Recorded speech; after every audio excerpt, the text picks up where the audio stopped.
Namaste. I, J.K. Neha Sharma, Jyoti Vidyapeeth Women's University, Department of Science and Technology, Faculty of Education and Management. So, in previous lectures of modern compiler design, we discussed about the introduction of modern compiler design, phases of compiler design, and first phase of compiler design, that is lexical analysis. So, in today's lecture, we are studying about syntax analysis and contextual grammar, how the compiler phase like syntax analysis work, and what is contextual grammar, and what is the significance of contextual grammar in compiler design, right? So let's start. So first is syntax analysis. What is syntax analysis or parsing? So basically this is second phase of compiler design, and in this chapter we shall learn the basic concept using the construction of parsing. In syntax analysis, the main functionality of syntax analysis is what? To construct a parse tree, because parse tree is the output of syntax analysis. So, how the syntax analysis or syntax analyzer construct this parse tree? Using parsing, different parsing techniques, this parse tree construct, right?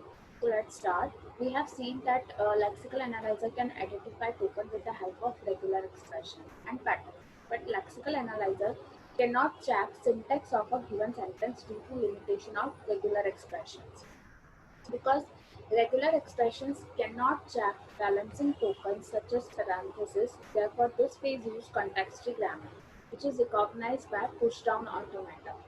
ये आपने TOC में भी पढ़े होंगे, contextual grammars, push down automata automata.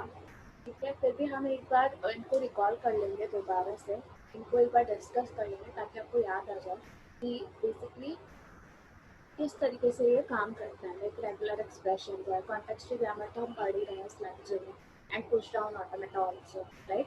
तो CFG use करेंगे हम syntax analysis में रादर दैन रेगुलर एक्सप्रेशंस, क्योंकि रेगुलर एक्सप्रेशंस की लिमिटेशंस होती हैं और उसके थ्रू हम सिंटेक्स जो है गिवन स्टेटमेंट का वो हम चेक नहीं कर सकते। ठीक है, इसके लिए हम सीएफजी यूज़ करते हैं। CFG is on the other hand super set of regular grammar. So here you can see this diagram. Context की grammar का ही subset है regular grammar or regular expression. So in this implies that every regular grammar is also context-free grammar, but there exist some problems which are beyond the scope of the regular grammar. CFG is helpful tool in describing the syntax of programming languages. That's why in syntax analysis we are using CFG rather than regular expressions or regular grammar. So what is contextual grammar? So contextual grammar is a formal grammar which is used to generate all possible strings in a given formal language. तो एक तरीके की से grammar है जिसको हम use करते हैं कि वो पॉसिबल जितने भी पॉसिबल स्ट्रिंग्स हैं एक लैंग्वेज में उन सबको जनरेट कर सके। ठीक है, so contextual grammar defined by four tuples G equal to V T T S. So here G stands for grammar, T stands for terminal symbols, P stands for non-terminal symbols, T stands for production rule, and S for start symbol. Right? So in CFG, the start symbol is used to derive the string. So you can derive the string by repeatedly replacing a non-terminal by the right-hand side of the production until all non-terminal have been replaced by the terminal symbols. So here you can see. So do you all know about what is terminal symbols and what are non-terminal symbols? So here you can see basically terminals L equal to WCW R. W belongs to A comma B star. The production rules दे रखे हैं इसके S stands implies A as A, S implies B as B, S implies C. Now check A, B, B, C, B, B, A string can be derived from the given CFG. So हम देख सकते हैं कि इससे हम क्या क्या construct कर सकते हैं। तो A as A, A B as B A, right? इसमें हमने क्या किया है, अब हम यूज़ कर रहे हैं प्रोडक्शन रूल्स को और उसको अप्लाई कर रहे हैं हम यहाँ पे। तो रिकर्सिवली जब हम अप्लाई करेंगे तो हमें क्या स्ट्रिंग मिल रहे हैं यहाँ पे, A B B C B A. ऊपर देखेंगे, ठीक है, तो यहाँ पे था स्टार्टिंग में ए एस ए, राइट? अब उससे क्या किया, एस की जगह पे क्या किया इसने, ये वाला ले लिया बी एस पी। इस एस को इसने ये सेकंड प्रोडक्शन रूल से रिप्लेस कर दिया, तो यहाँ पे क्या आ गया, BSB आ गया। अब इसने क्या किया, फिर से इस एस को रिप्लेस करा, यहाँ पे फिर से किससे रिप्लेस कर दिया, BSB से ही रिप्लेस कर दिया। और फिर से इस एस को इसने कई से रिप्लेस कर दिया है, C से रिप्लेस कर दिया। तो स्टार्ट हमने फर्स्ट से किया, फिर हमने सेकंड से रिप्लेस करा और लास्ट में हमें क्या मिल गया, ABBCDDA, राइट। तो हमने क्या किया, इसके डिराइव कर लिया। तो नॉन टर्मिनल सिग्नल्स और टर्मिनल सिग्नल्स, राइट। तो ये क्या है, हमारे टर्मिनल सिम्बल्स हैं। जो स्मॉल में होता है वो टर्मिनल सिम्बल्स होते हैं, और जो कैपिटल में होते हैं वो नॉन टर्मिनल सिम्बल्स होते हैं। तो यहाँ पे कैपिटल में कुछ है ही नहीं, तो यहाँ तो सारे टर्मिनल सिम्बल्स ही हैं। तो हम तब तक रिप्लेस करते रहेंगे तब जब तक कि हमें सारे टर्मिनल सिम्बल्स नहीं मिल जाते, राइट। तो हमें यहाँ पे मिल गए हैं अभी, तो हमने क्या किया, इसे यहाँ पे एंड कर दिया। ओके, नाउ सिंटेक्स एनालाइजर की बात करते हैं। ये तो हो गई CFG की बात। सिंटेक्स एनालिसिस की बात कर रहे हैं हम। तो सिंटेक्स एनालाइजर और पार्सर क्या करेगा, take the input from a lexical analysis. So here you can see it takes the input lexical analysis. Here you can see the source code and regular expressions, finite automata, lexical analyzer में क्योंकि regular expressions use करते हैं हम, right, symbols, language and जो tokens में हम बात कर रहे हैं जिसकी, then ये token stream generate कर देगा lexical analyzer analyze करके।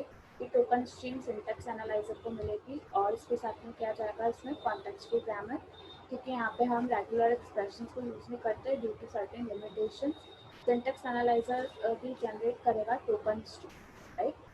अब इसमें क्या होगा बेसिकली कि syntax analyzer or parser take the input from a lexical analyzer in form of token, and the parser analyzer source code against the production rule to detect any error in the code.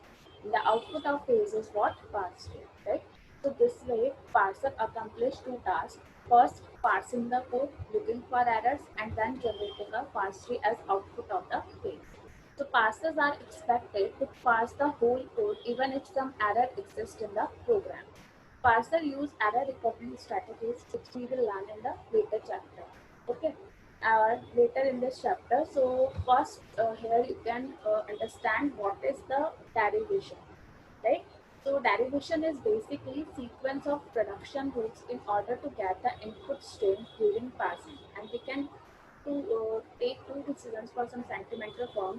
First, deciding the non-terminal which is to be replaced, and second is deciding the production rule by which the non-terminal will be replaced. ठीक है, हमने पढ़ा था ये CFG use कर रहा है।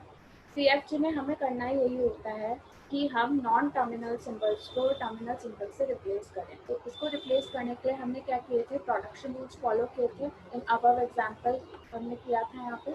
तो हमने ये प्रोडक्शन रूल्स को यूज करके ही तो इसे हमने क्या किया, डेराइव किया, और इससे हमें ये मिला। तो ये डेरिवेशंस जो हैं on the basis of production rules होते हैं। ओके, तो ये हम डिसाइड करेंगे। तो दो तरीके के डेरिवेशन होते हैं, left most derivation, right most derivation. तो if the sentential form of input is scan and replaced from left to right, right? So it is called leftmost derivation. The sentimental form derived by leftmost derivation is called the left sentential form. So if your derivation going from left to right, then leftmost derivation, and if we scan and replace the input with production rule from right to left, then it is known as rightmost derivation.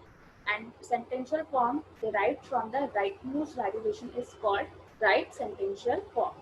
तो example देखते हैं, यहाँ पे production rules दिए हैं हमें, E tends to E plus E, E tends to E star E and E tends to ID. Input string है हमारे पास में ID plus ID into ID. अब हम क्या कर रहे हैं, पहले इसका लेफ्ट मोस्ट डेरिवेशन कर रहे हैं और फिर हम इसका राइट मोस्ट डेरिवेशन देखेंगे कि एक्चुअली ये होता कैसे है, राइट। तो let's start. So first we take E tends to E plus E, which is our first production rule, right? Now the leftmost derivation is what? So here we replace this E by what? E star E. So we replace this, and then again replace this E with what? The third production rule ID, right? Then also replace this E's, both E's by first replace the first one, and in second generate the second one. So we got our output we got our input string id plus id into id. So notice that the leftmost side non-terminal is always processed first. ठीक है, तो हमने पहले क्या किया कि जो left most side का था उससे हमने फर्स्ट प्रोसेस किया है, ठीक है। उसके बाद हमने डराइव किया है। राइट मोस्ट की बात करें हम यहाँ पे, तो ई टेंड्स टू ई प्लस ई, ठीक है। इसमें भी हमने यही करा है, यही करा है, कुछ और करा है। देखो ध्यान से देखो, आपको पता चलेगा। देखो सेकंड वाला तो ठीक है, यहाँ तक हम आ गए। उसके बाद अगर हम देखें तो हमने लेफ्ट टू राइट इसको पूरा डिराइव किया है। ये लेफ्ट टू राइट जा रहा है पूरा, पहले इसको किया, फिर इसको किया, फिर इसको किया, राइट। तो ये लेफ्ट से हमारा डिराइव होते होते हमें हमारी इनपुट स्ट्रीम मिलती है। पर यहाँ पे अगर मैं देखूँ तो मैं राइट से ले रही हूँ। पहले मैंने इस वाले ई को आई डी से रिप्लेस किया, जो कि थर्ड प्रोडक्शन रूल है। देन मैंने इस ई को रिप्लेस किया एंड देन मैंने इस ई को रिप्लेस किया। तो इसका फ्लो जो है वो लेफ्ट टू राइट है ना। ये यहाँ से जा रहा है, इसका फ्लो लेफ्ट टू राइट है, इसका फ्लो राइट टू लेफ्ट है, इसलिए वो लेफ्ट मोस्ट डेरिवेशन है और ये राइट मोस्ट डेरिवेशन। तो I think now you understand the concept of left most derivation and right most derivation, right. Now next term is parse tree. So what is parse tree? हम यहाँ पे बार बार बोल रहे हैं कि सिंटेक्स एनालिसिस का output जो है वो पास ट्री होता है। तो पास ट्री होता क्या है? Basically pass tree is a graphical depiction of this derivation. जो भी आपने यहाँ पे डराइव किया है इसको हम ग्राफिकली डिनोट करेंगे ताकि समझने वाले के लिए, अंडरस्टैंड करने के लिए ईजी रहे, क्योंकि ग्राफिकल रिप्रेजेंटेशन में हम जल्दी समझते हैं, right. So it is convenient to see how strings are derived from the start symbol, and the start symbol of derivation become the root of the parse tree. Start symbol जो है वो हमारा क्या होगा? Become the root of the parse tree, and let us see this by example. Okay, so हमने यहाँ पे example लिया लेफ्टमोस्ट डेरिवेशन का a प्लस बी टू सी, ठीक है। इसके लिए हमने ये ऊपर लेफ्टमोस्ट डेरिवेशन किया था आई D plus I D into I D के लिए। तो हम देखते हैं फर्स्ट स्टेप लिया हमने e times two e plus E, इसके लिए हमने बना दिया पास। तो कैसे होगा? e ये इसका रूट नोड हो जाएगा और ये दोनों इसके क्या होंगे? तीनों क्या होगा? इसके चाइल्ड नोड होगा, ठीक है। स्टेप 2 देखो, अब e times two e plus E into E. तो अगेन इसका e रूट नोड होगा। अब इसमें दो ऑपरेटर्स हैं, प्लस और स्टार।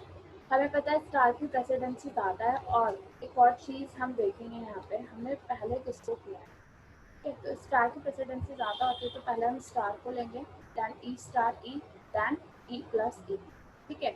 उसके बाद थर्ड स्टेप लेंगे, तो हमने कन्वर्ट किया इसको आई डी में, तो I D plus E star E. तो ऊपर वाला जो है हम उसे एज इट इज रखेंगे, बस क्या होगा इस ई के साथ में आई डी से रिप्लेस किया ना इसको, तो ये यहाँ पे ऐड हो जाएगा। तो हम ऊपर से लेते आ रहे हैं इसे भी। अगर आप देखो फर्स्ट स्टेप में हमने ये बना लिया था, ठीक है। फर्स्ट स्टेप से हमने ये बना लिया, ये हमने एज इट इज यहाँ पे उतार दिया, ठीक है। इसके बाद हमने क्या किया, फिर से ई आया तो ये ई को लिया हमने और इसमें हमने क्या किया, ई स्टार ई तो हमारे पास में है ही ना पहले से, तो ई प्लस ई को हमने यहाँ से कंस्ट्रक्ट कर लिया। अगर मैं इस पूरे को लूँ तो ये क्या बनेगा? ई प्लस ई स्टार ई, ठीक है। तो ये मिल गया मुझे। अब थर्ड स्टेप में मैं देखूँ तो मैंने इस ई को आई डी से रिप्लेस कर दिया। तो सिंपली मैंने ये पूरा एज इट इज उठा लिया और इस ई को मैंने आई डी से रिप्लेस कर दिया। तो यहाँ पे हमने इसके नीचे क्या ले आया, अब हम आई डी ले आए, ठीक है। सिमिलरली हम इन दोनों को भी आई डी से रिप्लेस करेंगे वन बाय वन। अब यहाँ पे भी इस वाले ई को भी आई डी से रिप्लेस कर दिया, तो यहाँ पे भी आई डी आ गया और यहाँ पे भी आ जाएगा आई डी, ठीक है। हमें क्या चाहिए? आई D plus I D into I D, ठीक है। अब यहाँ पे मैं देखूँ रूट नोड से हम कैलकुलेट करें तो क्या बन रहा है? आई D plus I D into I D. तो हमें मिल गया पास ट्री से हमारा डिजायर्ड रिजल्ट। तो इससे हम चेक कर सकते हैं कि हमारा पास ट्री सही है कि नहीं है, क्रॉस चेक कर सकते हैं हमें। तो हमें ये मिल रहा है यहाँ पे, मतलब हमारा पास ट्री जो हमने बनाया है वो एकदम करेक्ट है। तो जहाँ पे पास ट्री के लिए भी कुछ रूल होता है कि जो भी लीफ नोड्स हैं वो टर्मिनल्स होते हैं, ठीक है। All leaf nodes are terminal, all interior nodes जो हैं वो हमारे क्या है? नॉन टर्मिनल हैं। आप देखते हैं यहाँ पे सब कैपिटल है, और मैंने पहले ही बताया था जो भी कैपिटल लेटर्स में होते हैं वो नॉन टर्मिनल्स होते हैं, जो स्मॉल लेटर्स में होते हैं वो टर्मिनल्स होते हैं, and in order traversal their original input string. तो हम इसे traversal करेंगे क्योंकि हमने करा है id plus id into id, तो हमें हमारी input string मिल रही है, मतलब हमारा parse tree सही है. So a parse tree depicts associativity and precedence of operators. Of course, you definitely know about precedency of operators, and the deepest subtree is traverse first. Therefore, the operator in that subtree gets precedency over the operator which is the parent. ठीक है, ये बोला presidency operator होते हैं जैसे star और divide की सबसे ज़्यादा प्रेसिडेंसी होती है, देन प्लस माइनस की होती है, राइट. सो प्रेसिडेंसी मिलती है इससे. ठीक है, तो प्रेसिडेंसी रूल भी यहाँ पे वर्क करता है. अब नेक्स्ट जो इसमें बात आती है वो आती है ambiguity. So a grammar tree is said to be ambiguous. It has more than one parse tree for at least one string. अब हमने एक ये पार्स ट्री बनाया, ठीक है, पर इसी तरीके से इसके और भी पार्स ट्री बन सकते हैं. कैसे बन सकते हैं देखते हैं. तो जब एक ही इनपुट स्ट्रिंग के एक से ज़्यादा पार्स ट्री बन जाते हैं तो उस वो क्या होती है, एम्बिग्यूटी की सिचुएशन होती है. हम कैसे चेक करेंगे कि हमें कौन सा पिक करना है और कौन सा पिक नहीं करना. ठीक है, तो बेसिकली इस सिचुएशन को हम एम्बिग्यूटी बोलते हैं. And it has more than one parse tree. कैसे, क्योंकि एक लेफ्ट मोस्ट डेरिवेशन से पार्स ट्री मिलेगा, एक राइट मोस्ट डेरिवेशन से पार्स ट्री मिल गया, तो हमें दो पार्स ट्री मिल गए एक ही इनपुट स्ट्रिंग के लिए, आई D plus I D into I D के, राइट. तो इसे बेसिकली हम सिचुएशन बोलते हैं एम्बिग्यूटी की, जहाँ पे एक ही इनपुट स्ट्रिंग के लिए एक से ज़्यादा पार्स ट्री है. ठीक है, तो यहाँ पे हम देखें अब, तो इसने आईडी इसके लिए डराइव किया टू पार्ट्स टी. ये हमारा प्रोडक्शन रूल है और ID plus ID minus ID. तो हम देखते हैं तो उनको one by one left most और राइट मोस्ट को एक बार फिर से. तो ई प्लस ई फर्स्ट इसमें प्रोडक्शन रूल है, उससे पहला बन गया. इन सेकेंड देखो ई माइनस ई, तो यहाँ पे इसको इसने एक्सटेंड कर दिया ई माइनस ई से, और उसके बाद इसने आईडी से कन्वर्ट करा है. ठीक है, I D minus I D plus I D बनाने के लिए. तो ये सब में आई डी आ गया, तो ये बन गया I D minus I D plus I D. तो ये कौन सा डेरिवेशन हुआ, कौन सा डेरिवेशन हुआ ये, देखो लेफ्ट मोस्ट, अब ये राइट मोस्ट है. ठीक है, ध्यान से देखो, ये राइट मोस्ट है, इसमें लेफ्ट मोस्ट में आया था, इसमें राइट मोस्ट है. इसमें ई माइनस ई आया, फिर ई प्लस ई आया, और फिर आई D plus I D minus I D बना. तो ये लेफ्ट राइट से लेफ्ट ट्रैवर्स होगा और लेफ्ट से राइट पर. तो ये लेफ्ट मोस्ट डेरिवेशन है और ये राइट मोस्ट डेरिवेशन है. ध्यान से देखो, आपको अच्छे समझ आया जाएगा जब आप कॉपी पेन से इसको एक एक स्टेप बनाएंगे. सो क्लास पहला देख लो ई प्लस ई. ठीक है, अब यहाँ पे हम क्या कर रहे हैं, इसको ले रहे हैं पहले, तो लेफ्ट मोस्ट ले रहा है, तो इसलिए इसने क्या किया कि जो लेफ्ट था इसका उसको एक्सटेंड करा आगे, फिर उसको रिप्लेस करा. और यहाँ पे राइट मोस्ट ले रहे तो इसने अपने राइट मोस्ट को एक्सटेंड करा और रिप्लेस करा. अब यहाँ से राइट टू लेफ्ट होता है, इसलिए यहाँ पे पहले प्लस और माइनस की प्रेसिडेंसी सेम होती है, और अगर मैं यहाँ पे प्लस कर देती हूँ यहाँ पे माइनस कर देती हूँ तो मुझे उल्टा रिजल्ट आता है, क्योंकि राइट टू लेफ्ट ट्रैवर्सिंग है. इसलिए हमने क्या किया, पहले यहाँ पे प्रोडक्शन रूल जो है हमारा, हमने सेकंड लिया और उसके बाद में फर्स्ट. ठीक है, बट हमें दोनों से रिजल्ट सेम मिल रहा है. तो ये क्या है, एम्बिग्यूटी कहलाती है. And ambiguity in grammar is not good for compiler construction. No method can detect and remove ambiguity automatically, but it can be removed by either rewriting the whole grammar without ambiguity or by setting and following associativity and precedency constraints. I hope you understand the concept of parse tree, the rules for parse tree, how parse tree construct, step by step we discussing in, right? And ambiguity, what is ambiguity, okay, and what is CFG, the rules for CFG, and how syntax analyzer internally work. So we cover all these topics in this lecture. Thank you so much.